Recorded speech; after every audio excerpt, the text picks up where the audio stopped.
What's up guys? So hi! For this video guys is galing tayo sa school.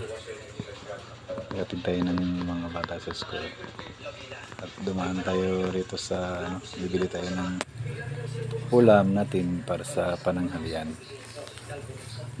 Papark muna ako dito guys sa tabi. Lalakarin ko na lang papunta dun sa may nagtitinda ng tilapia. Ano ba yun? Sa kabila yung nagtitinda ng tilapia. Dito guys, pag umaga, maraming nagtitinda dito.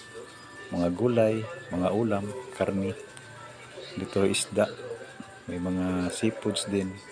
Ikaw guys, kung anong gusto nyong bibilhin, nandito na lahat. May mga kakanin din sa tabi-tabi. Ay mga suman o biko nandyan. Ayan guys, yung mga nagtitinda ng isda. Hindi tayo makatawid dahil lami pang dumadaan na sasakyan. Dito na guys, oh. Ito guys, yung mga tilapia, may mga bangus. Ito ang tilapia guys, oh. Sariwang sariwa pa.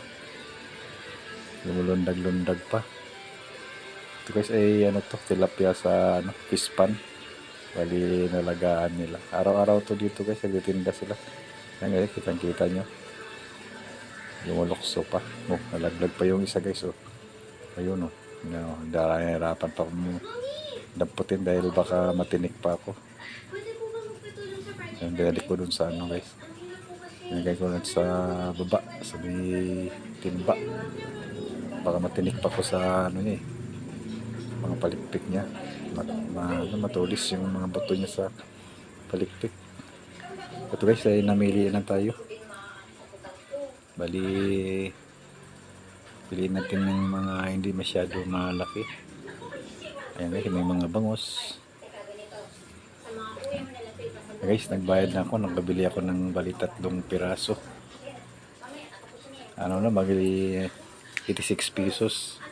Katamtaman lang yung laki guys. So ayan, mga press na press pa yung mga tilapia. Guys, habang hinihintay ko guys kasi pinalinis ko na para pagdating ng bahay hindi na natin lilinisin. Libreng linis naman yan dyan guys. Pag bumili ka, libreng linis siya.